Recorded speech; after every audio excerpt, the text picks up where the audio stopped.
this is an extraordinary story that I want to tell you today, and I'm going to try to do it with the help of some slides and pictures.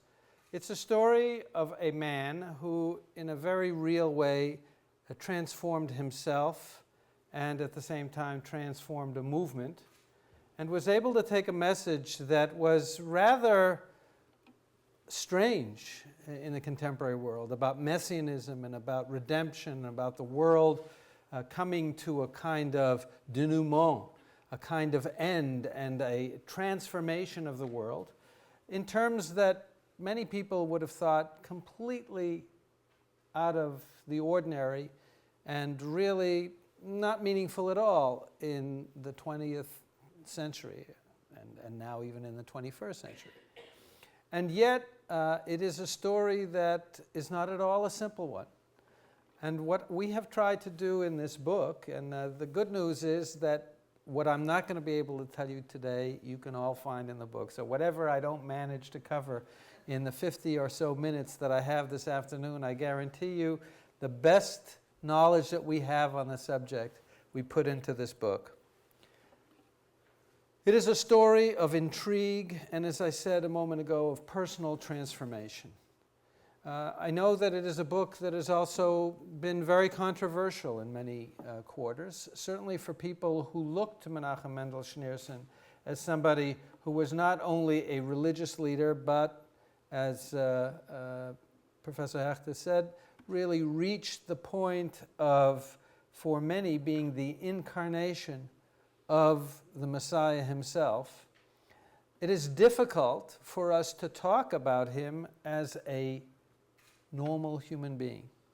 What we often like to say when my co-author and I, when we talk about this subject, is that the Lubavitchers made him into a false Messiah, and we've tried to transform him back into a human being. We've tried to really restore our understanding of what happened to him. And it is a story, as I said, of a man who went through profound transformation, who was absolutely convinced that whatever plans he had in his life, that there was a destiny that God had for him, and that God was operating in history.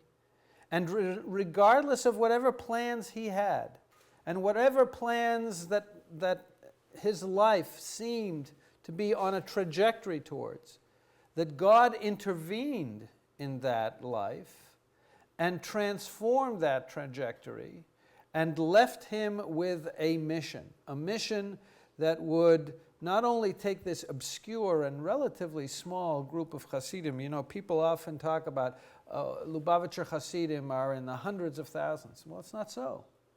There's at most somewhere around 50 to 60,000 Lubavitcher Hasidim in the world.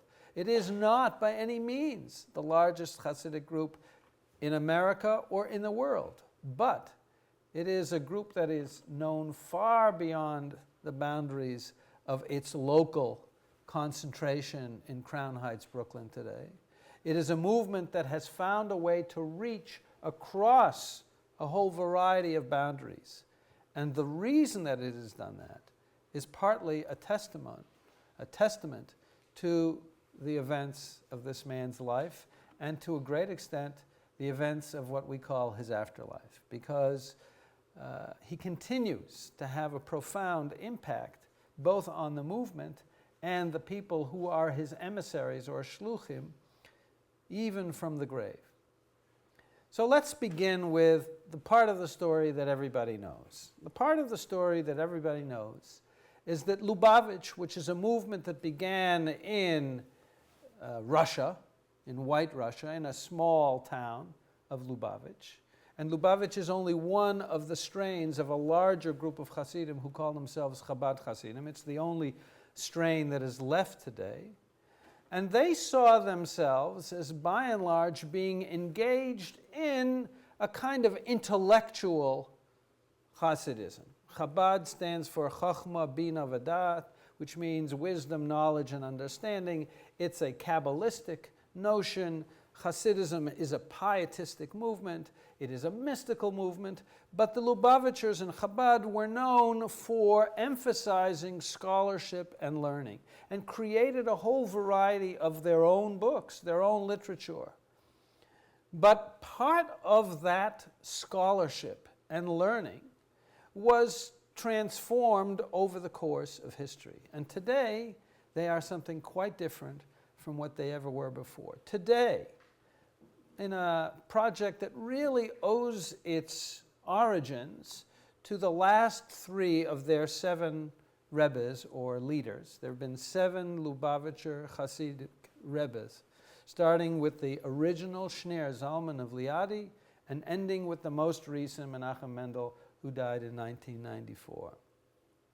And these Rebbes, by and large, saw themselves as engaged in a process which they traced to a story that the original Rebbe articulated of an encounter that the founder of Hasidism, the Baal Shem Tov, Yisrael ben Eliezer, had with the Messiah. He went up to heaven, as this legend goes, and in heaven he encountered the Messiah, and he asked the Messiah, "When will you come?" The question, of course, the Jewish people have been asking that question for millennia.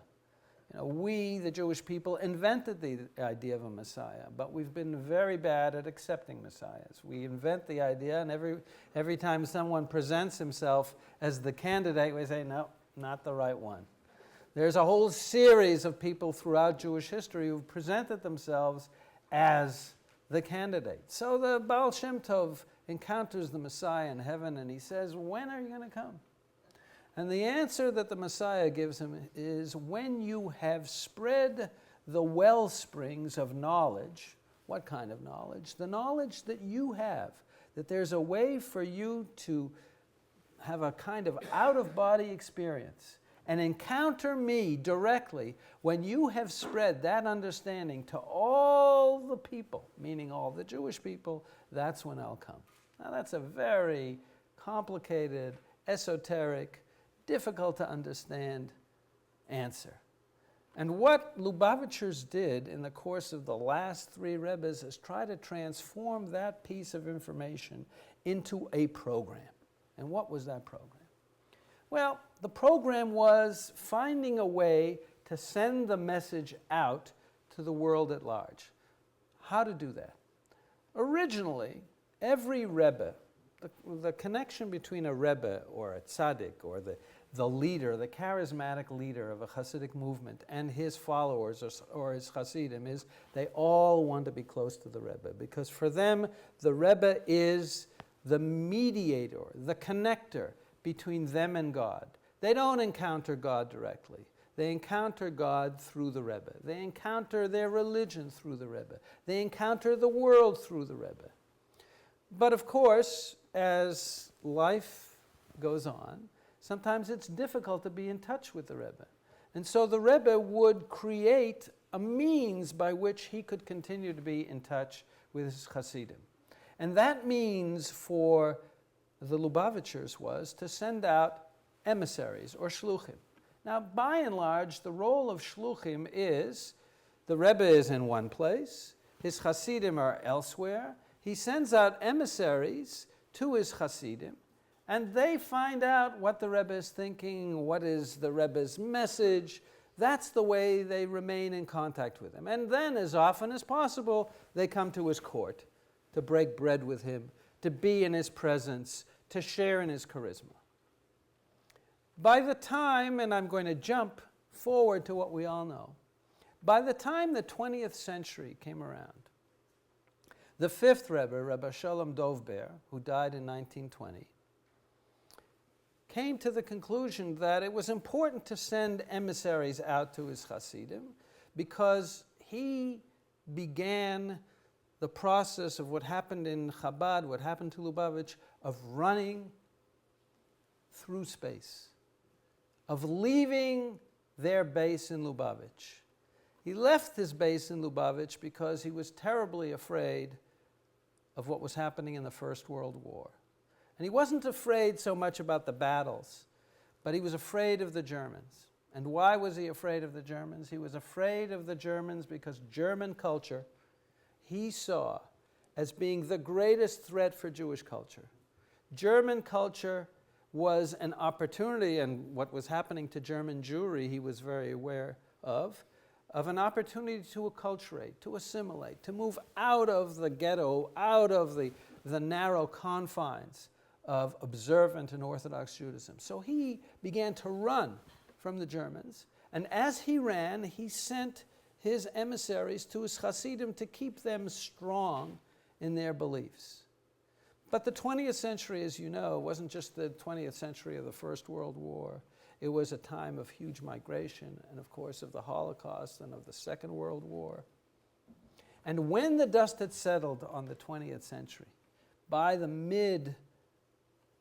end of the 1940s and into the 1950s, just the time when the character that we're talking about becomes the leader in 1951.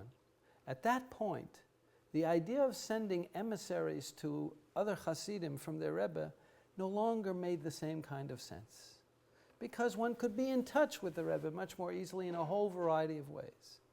The question now was, what should be the role of emissaries?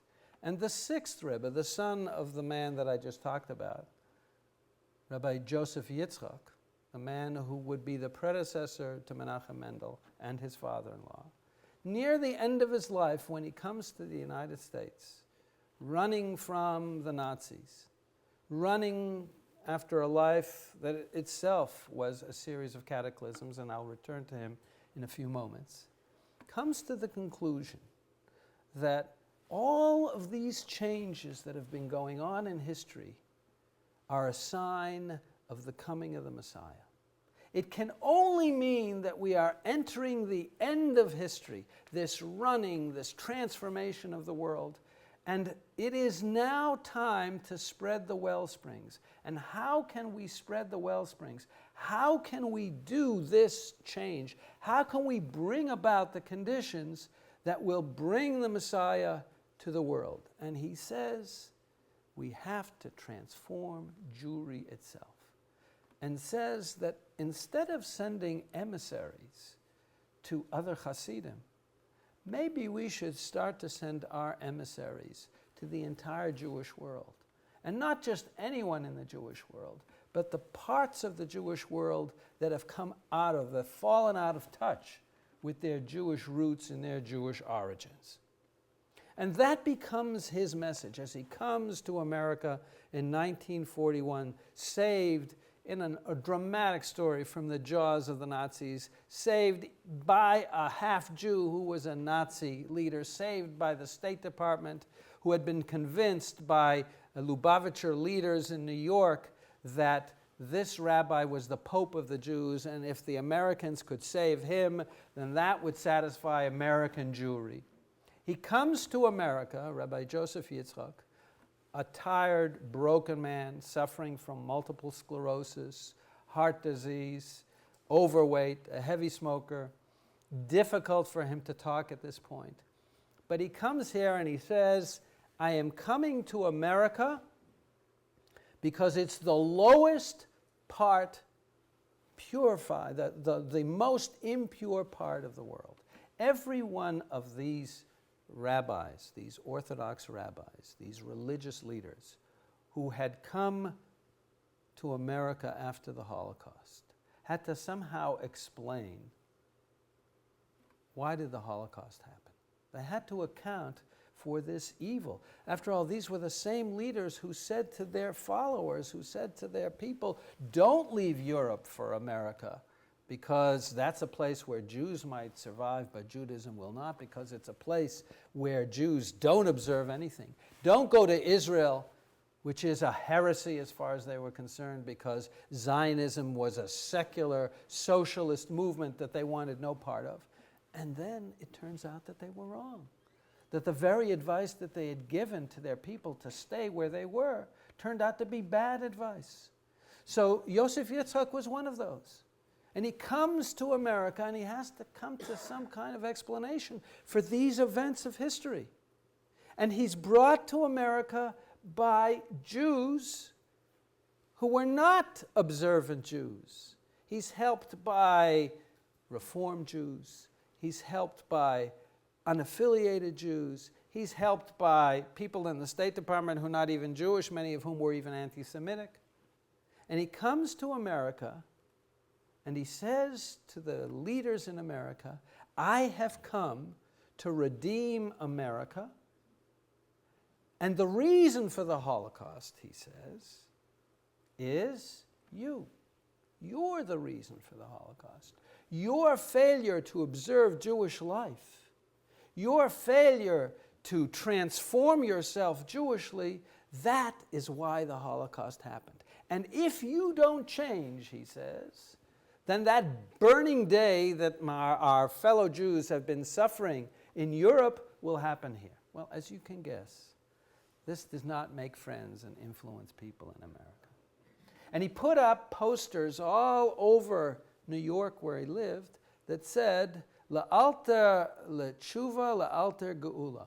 The faster you repent, the faster the redemption will come. Because he said, we are living in the days of the Messiah. The Messiah comes when there's darkness, when there's nothing else around, right after the apocalypse. This is the apocalypse. Change your way, and redemption will come. And then he dies. He dies, and no Messiah, no redemption, and the Jewish people haven't changed one iota. He dies in 1950, in January of 1950, and his followers are absolutely floored. What do we do now? Where do we go? We believed in our Rebbe. We believed our Rebbe was telling us the truth, that we were just on the verge of the Messiah. And how will we get there? And there's an extraordinary period of an interregnum, because the Rebbe had 3 daughters, the 6th Rebbe. His oldest daughter, Chana Gurari, was married to his right-hand man, a man named Shmaryahu Gurari, who literally sat on his right hand, who was his helper all the way through. His middle daughter was married to Menachem Mendel Schneerson. We'll talk about him in a moment. His youngest daughter was married to Menachem Mendel Hornstein. They had not made it out of Europe, and they perished in Poland in the Holocaust. And his followers now were saying, well, what do we do now? And after the extraordinary interregnum, where everyone expected that the next Rebbe would be his only living heir, his grandson, the son of his oldest daughter, Barry Gurari, Shalom Dov Ber Gurari, the son of the oldest daughter and of his right-hand man, Shmaryahu Gurari. But as it happens in a story that I can't go into now, but is in the book, that is really quite a coup, his second son-in-law, who seemed destined for a very different life, becomes the Rebbe. And he says to his followers, he says, from the moment of his first speech as a Rebbe, he says, our Rebbe didn't die. He didn't die. He's still with us. He just went to the other side. He's in heaven, and he's arguing with the Messiah to convince him and to persuade him to come here now and bring the redemption. And he is going to succeed. And how do I know that? He tells me.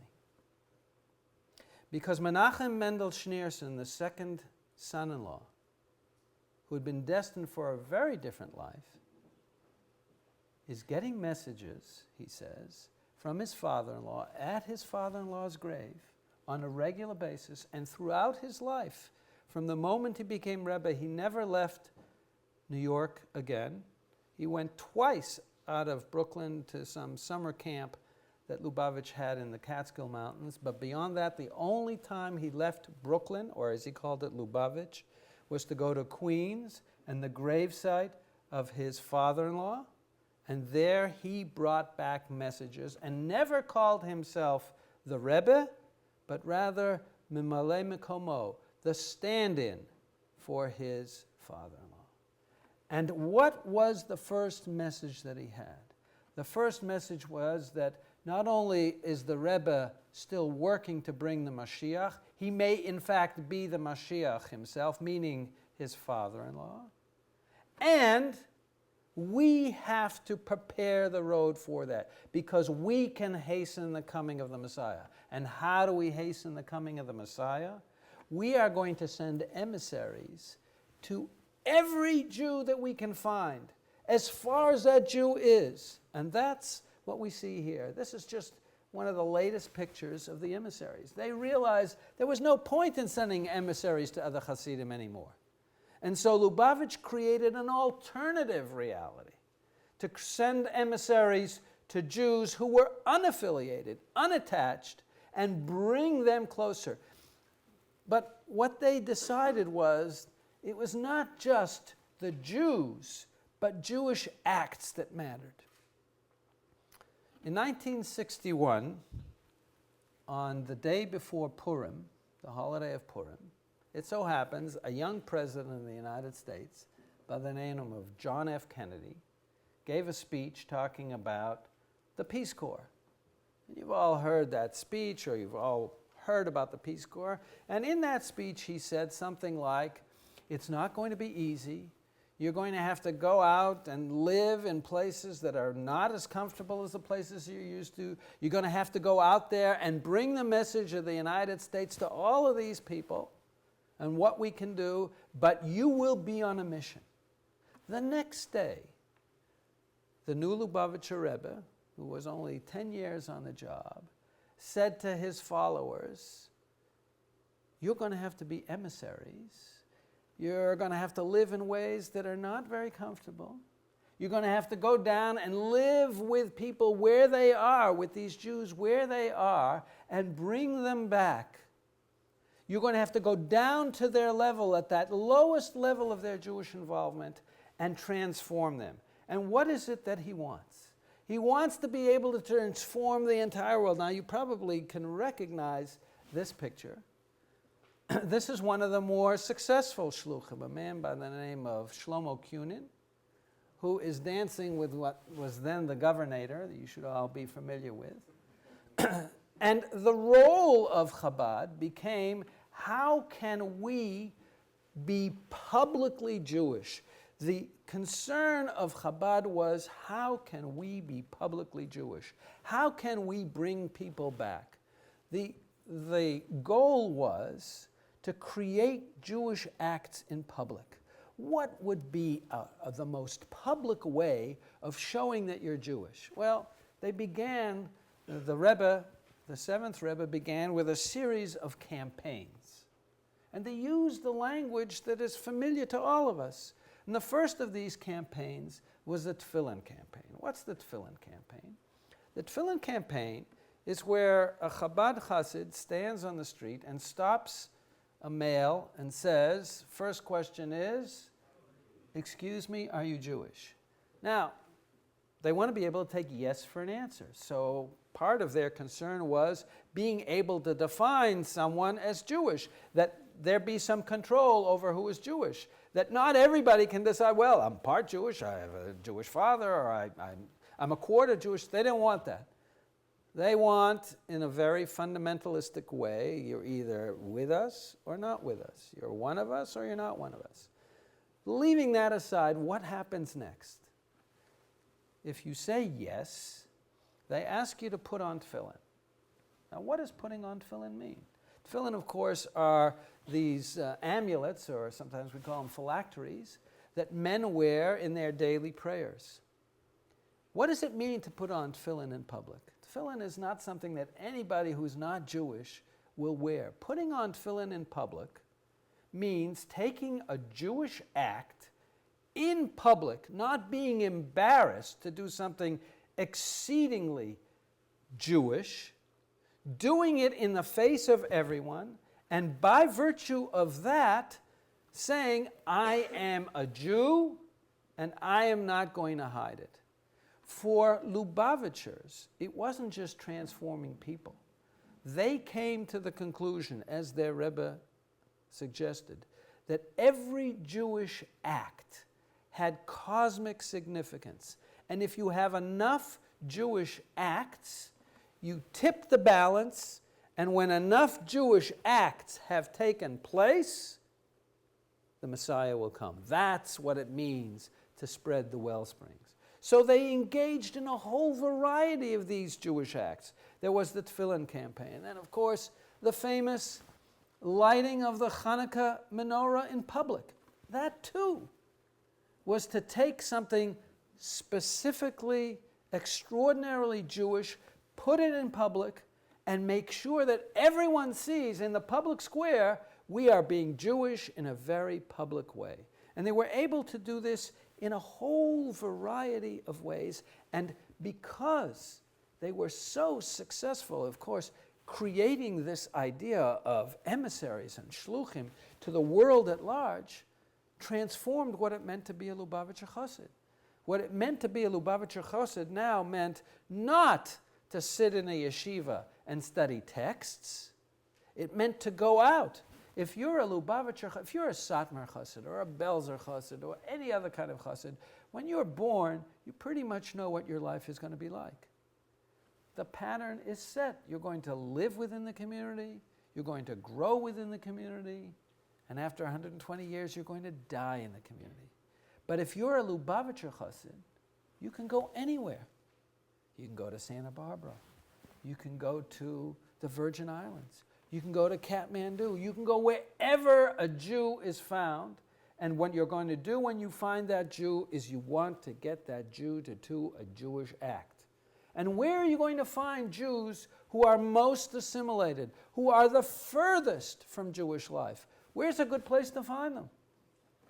The campuses, the malls, the public squares. And so you create a presence in those places. And how do you attract them?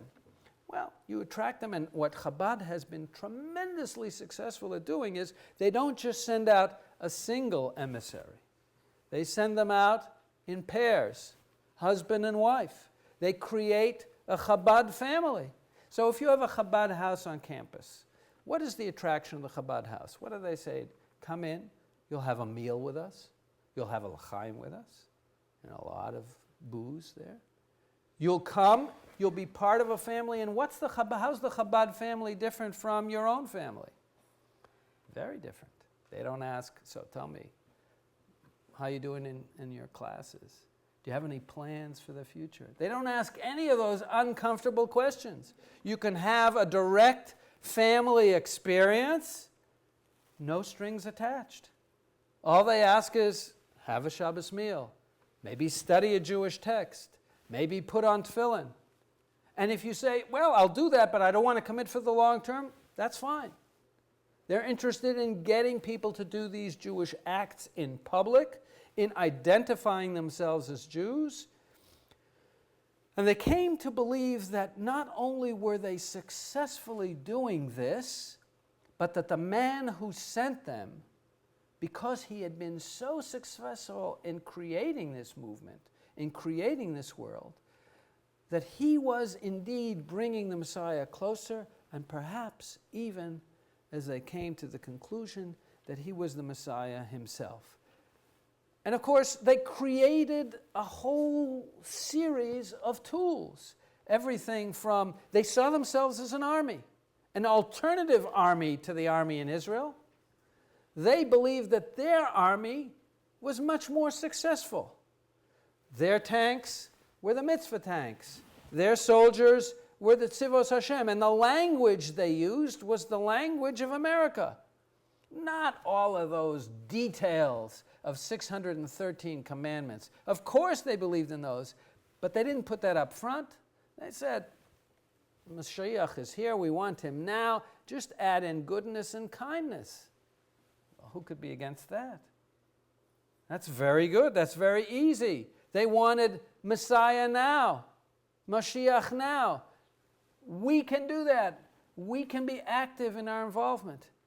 And how did they demonstrate their power? One of the most interesting ways is they saw this in events like the First Gulf War, let me talk a little bit about the First Gulf War.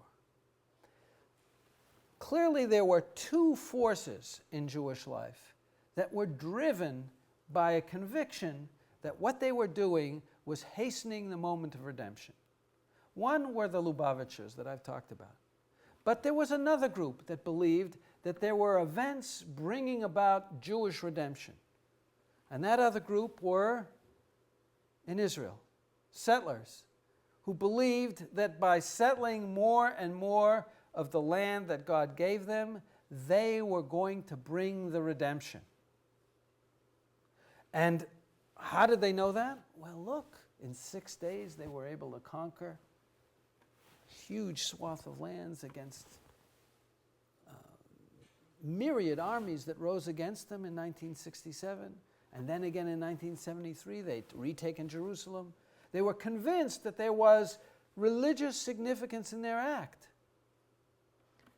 Chabad said, no, that's not what brings the redemption. The 6-Day War, they said, was not won by the Israeli army of unbelievers. The 6-Day War was won by the Tefillin campaign. When the Arabs saw some soldiers putting on Tefillin, they got frightened, and that's what brought about the victory. But the war that convinced them more than any other that the Rebbe was controlling and governing history and bringing the redemption closest was the First Gulf War. How was the First Gulf War a victory of the Rebbe? In the First Gulf War, as you may recall, after the Americans attacked Saddam, what did Saddam do as a response? He sent Scuds, rockets, against Israel. And the Americans knew that that would happen. And before that war, there was a great deal of fear that there would be chemical weapons, weapons of mass destruction. And in Israel, lots of gas masks were given out. And to get a gas mask on somebody who has a beard, you have to get a very special kind of a gas mask. And so the Lubavitcher Hasidim asked their Rebbe, do we have to get those gas masks? And he said, no, nothing will happen. I will protect you. Nothing will happen. You don't have to run away. You don't have to get those special gas masks. You don't have to shave your beards. That war was the only war where the Israelis were attacked and didn't do anything. Not a single airplane flew. Not a single countermeasure was taken. No attacks were taken by Israel. How many casualties did Israel suffer? With all the Scuds that were rained down on Israel, how many casualties did Israel suffer during the Gulf War? 0. One man died of a heart attack when a Scud landed near his home. The Lubavitchers said, you see, when the Rebbe fights a war, there are no casualties, and we win. So powerful has been the conviction that they came to the conclusion that this man was moving history, that this man was in control of events in the world, and that he was indeed fighting a war on their behalf. And he argued, not I, but my predecessor. Who was he? I'm going to jump a little in the interests of time. Who was this man? And how did he reach this point in his life of being absolutely convinced and convincing his followers that the redemption was near and the actions that they were taking would bring the redemption? He was born in Russia, in the town of Nikolaev, to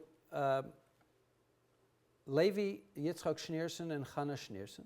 He was a cousin of the Lubavitcher Rebbe, but he was a man who was not destined for being a leader of Lubavitch at all. In fact, his parents were very interested in his having a very general education. The man who would be the Lubavitcher Rebbe never went to a yeshiva in his life.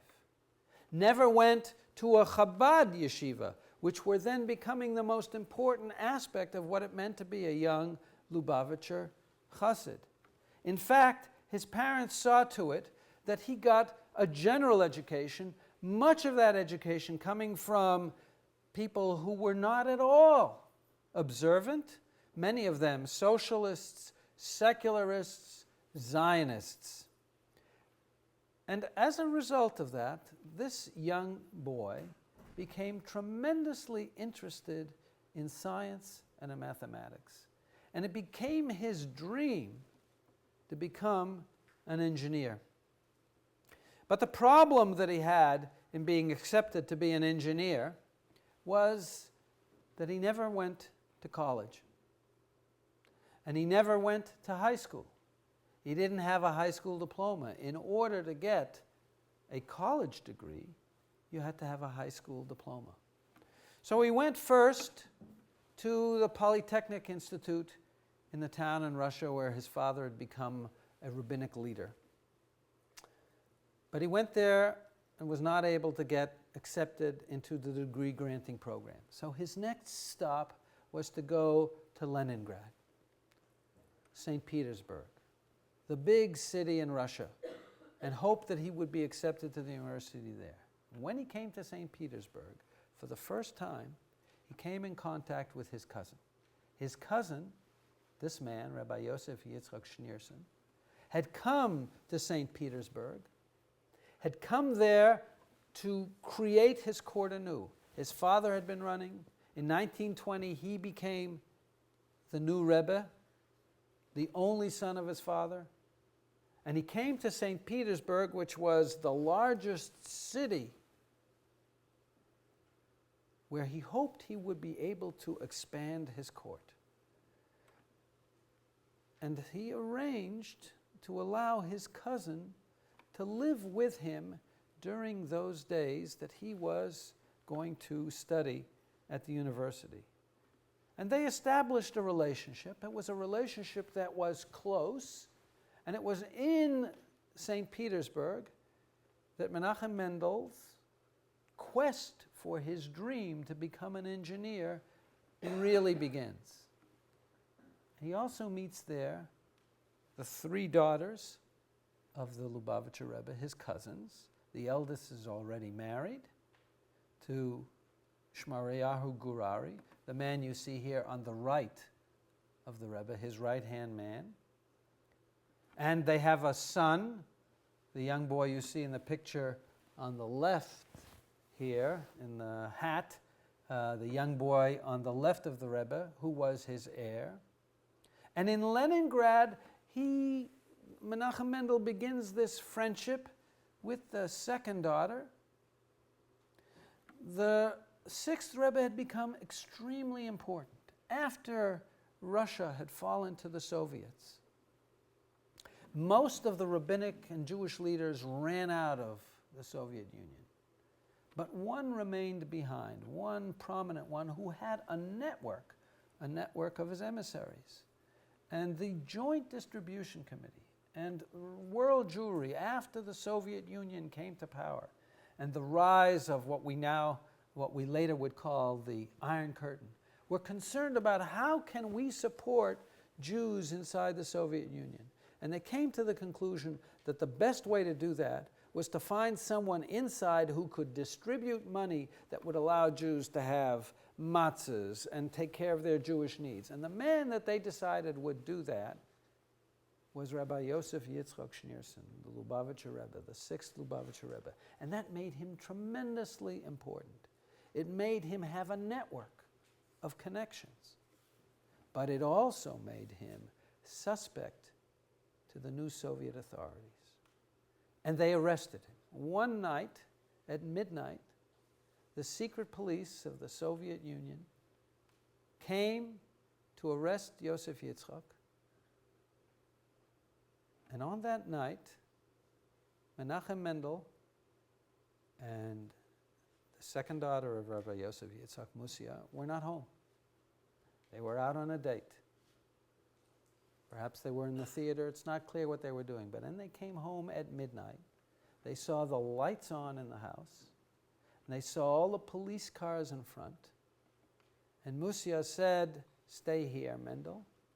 I'm going to go upstairs, I'll see what's going on, and I'll come to the window and I'll let you know if it's safe to come in. She went upstairs, and of course the police were there, and she goes to the window, and it's not clear exactly how she gave him the signal, but he ran away. And Rabbi Yosef Yitzchak was arrested on that night, and he thought perhaps going to his death. And before he left, he walked over to the crib of this young boy who you see here at his bar mitzvah and announced that he had a blessing for that young boy, who he said was first among his brothers. Now, he had no brothers. He was an only child. He was the only living heir of the Rebbe. And he said, in so many words, that this boy, if something should happen to me, this boy will be the next Rebbe. But that boy did not become the next Rebbe, as we know. Much later, the man sitting on the left of the Rebbe, not his right-hand man, would become the next Rebbe. Why did he become the next Rebbe? For a long time, he sought to be an engineer. He went to Berlin. After marriage, the two of them were in Berlin, again in Berlin, in Humboldt University. He sought to get a degree in engineering. Again, he was not accepted because he did not have the necessary education. So he audited.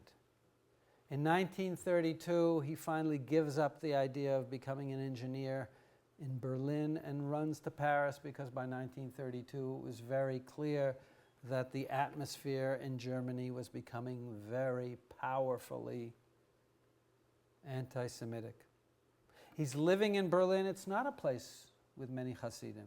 His now wife, who he'd married while he was in Berlin, the daughter of the Lubavitcher Rebbe, they're living in Germany, the very culture that the Lubavitcher, the fifth Lubavitcher Rebbe, had warned his followers against, who he was worried about, and that the sixth Lubavitcher Rebbe really condemned. He did not believe in the idea of an education, a university education together with a religious education. And yet he paid the bills for his son-in-law and daughter to live in Berlin. And his son-in-law and daughter run away to Paris. And in Paris, here are the three daughters. You can see they don't paint the picture of a narrow parochial family.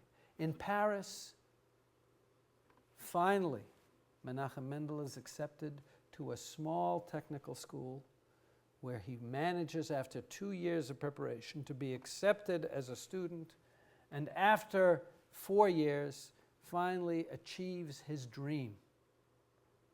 He gets a degree as an engineer. He's very proud of that degree. I want to jump forward and show you. I don't have here a laser pointer, but if you look in the first column, at just before that, the first break there, you'll see M. Schneerson, engineer, electrical, mechanical, and his address. He was very proud of the fact that he was an engineer, had himself listed as such, and dreamt and hoped that he would be able to work as an engineer. But he doesn't get a job as an engineer. It's a time when refugees are pouring in to France. Everybody is running from the Nazi onslaught.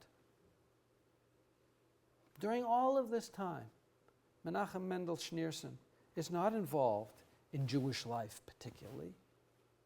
He's not living in a Jewish neighborhood, neither in Berlin nor in Paris. He's not engaged in teaching the Jewish refugees about Jewish life, as his cousins are. He is interested in one thing and one thing only.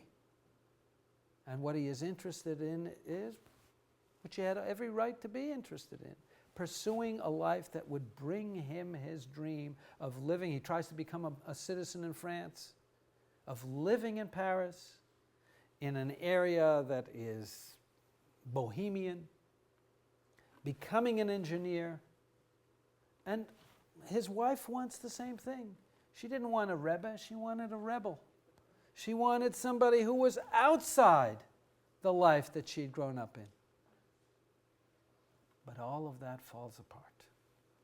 It falls apart because of the Holocaust. It falls apart because those dreams do not reach fulfillment.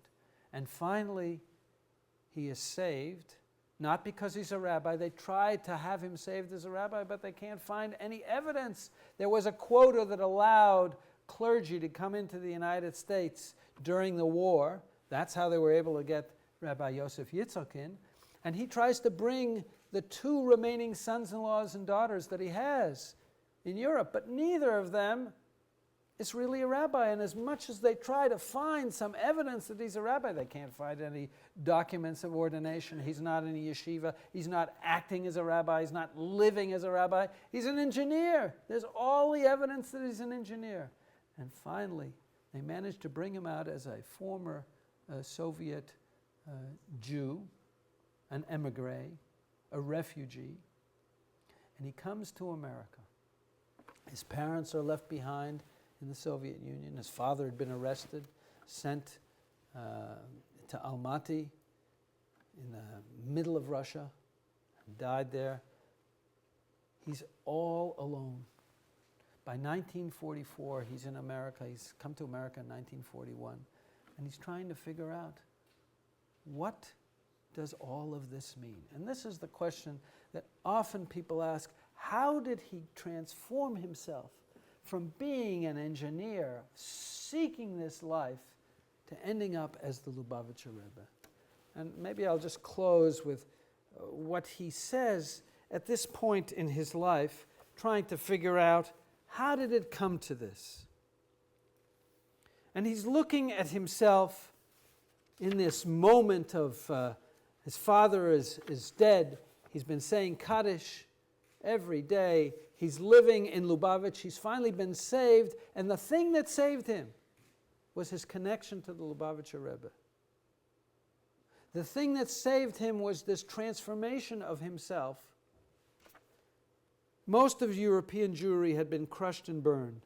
The Jews in the Soviet Union were trapped and seemed lost, while those in Palestine were locked in a battle for survival, and he was safe in New York. Surely this evoked in him deep religious questions and perplexity, perhaps even disorientation. Did he now feel guilt or have second thoughts that when others had been working against the Nazis and the Soviets and on behalf of the Jews, he was nowhere to be seen or heard? This is the same man who later would be really the leader of an outreach campaign to transform world Jewry and bring about the redemption. Did it concern him that he was not in the battle for Jerusalem or in Israel with his brother? Did he wonder why his fellow student and cousin Mendel Hornstein and his wife Shana were dead, while he and Musia were safe in America? He and Musia were now in a place that they never expected to be. He never expected to come to New York, to be in America. He must have been deeply disconcerted by all these developments. What, he wondered, was the meaning of his own survival? The theological difficulties that this raised for him must have been disquieting, as they were for many survivors. All survivors had to ask themselves, why did I survive? What is the meaning of my survival? It was disquieting for him, especially those who were religious believers, and even more, those who had taken Rabbi Yosef Yitzchak's messianic message seriously.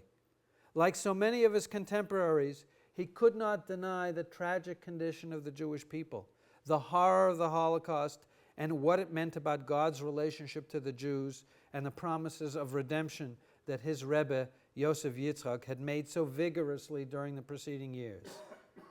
Gewalt, Mendel wrote. The Messiah told the Baal Shem Tov that he would come with him when he spreads the well springs to the outside. And this task was given to us to lead. And what are we doing about it? We are suffering in exile, even though the Rebbe in his speeches promised that redemption would come quickly in our days. He's looking at his life, and the only answer, the only solution, the only thing that he can latch onto that will prove that there is meaning to his life is that it must mean the redemption is here. The Gewalt is a kind of cry from the heart. This is a man who, seeing that the world had turned upside down and that there was a plan for him, but it wasn't his plan, came to the conclusion that it is possible for everyone who has had other plans in life, whether it was to become an engineer, whether it was to go to some campus and be something else, whether it was to be a doctor, a lawyer, whatever, that people could be drawn back and change their lives if they understood that God had a plan for them and that that plan led to redemption. He knew it was possible because it happened to him. If he could be transformed, and he hadn't been that far away. After all, he was still in the family of the Rebbe. If he could be transformed, if he could change his life, if he could recognize that there was something going on beyond the realm of reason, and that it must be the messianic, the birth pangs of the Messiah, then everyone could be made to understand that. And with that realization that begins with the first speech he gave his Rebbe and ends near the end of his life, where the Messiah campaign became so active that his followers walked around with little beepers that would go off when the Messiah revealed himself, and were absolutely convinced that he was the man. And women carried little timbrels so that they could, just as at the crossing of the Red Sea, the women after Miriam began with the timbrels, he was absolutely convinced that this transformation could come about. And then, of course, he dies. And his followers are in exactly the same place that they were 40, 50 years before, nearly 50 years before, when the previous Rebbe died. And now they realize something, excuse me, that they had heard from him then. The Rebbe didn't die. You know, there's a joke about what's the difference between Moses and the Lubavitcher Rebbe. Moses, we know he died, we don't know where he's buried. The Lubavitcher Rebbe, we know where he's buried, but we're not sure that he died. There is this sense that as long as they are on the mission for him, he still lives. And that's why the mission goes on now even more vigorously than before. And where is the Rebbe? The Rebbe is on reruns. Maybe I'll end with this little anecdote. When the Rebbe was sick in his last years, he'd been taken by a stroke. Ironically, while he was at the graveside of his predecessor, he was taken in a stroke. And for the last several years of his life, he couldn't speak. He was a captive of his own world. And during that period of time, a lot of reporters, especially during the last days when he was in Beth Israel Hospital, and his followers were massing around and they were signing petitions that the Rebbe should reveal himself as the Messiah and rise from his illness and the redemption should come, as they had been pressing him to do in the last years of his life. And the reporters would call me and they'd say, well, Professor Heilman, tell us, what happens if the Rebbe dies? So I said, if the Rebbe dies? What kind of question is that? The Rebbe is a man. As far as we know, everyone dies, and the Rebbe is going to die too. And of course, they sort of nervous laughter. Yes, of course. When the Rebbe dies, what happens? And it's the only prediction I ever made that I got right. I said he'll be on reruns. And it's true. To this day, you can watch the Rebbe online. There are films of the Rebbe. He is on reruns. They read his letters again and again. When they want answers from him, they open the book of his letters. If they don't like the answer, they close the book and open it again. They see him. He is a presence in their lives. And you might say, well, come on, that's not the same. If you've ever seen some of the people on television, people who come up to Letterman and say, oh, I feel I know you. You're in my bedroom every night. Of course, they don't know him. But there's something about images, I've had Hasidim say to me, I never realized the Lubavitcher Rebbe had blue eyes, because when he was alive I was afraid to look him in the eye, but now I can see him face to face. So as long as he's on reruns, as long as he's alive for them, the line between death and life becomes blurred. And as the emissaries are still carrying on the mission, according to Jewish law, if someone sends you on a mission, if you become a shaliach, an emissary, a messenger, as long as you are on that mission, he gets credit for what you're doing, even if he's dead. So as long as his followers are on the mission, he's alive. He's alive for them. And in a real sense, as long as Chabad is out there and working its way through the Jewish world, he's alive for everyone else. Thank you very much.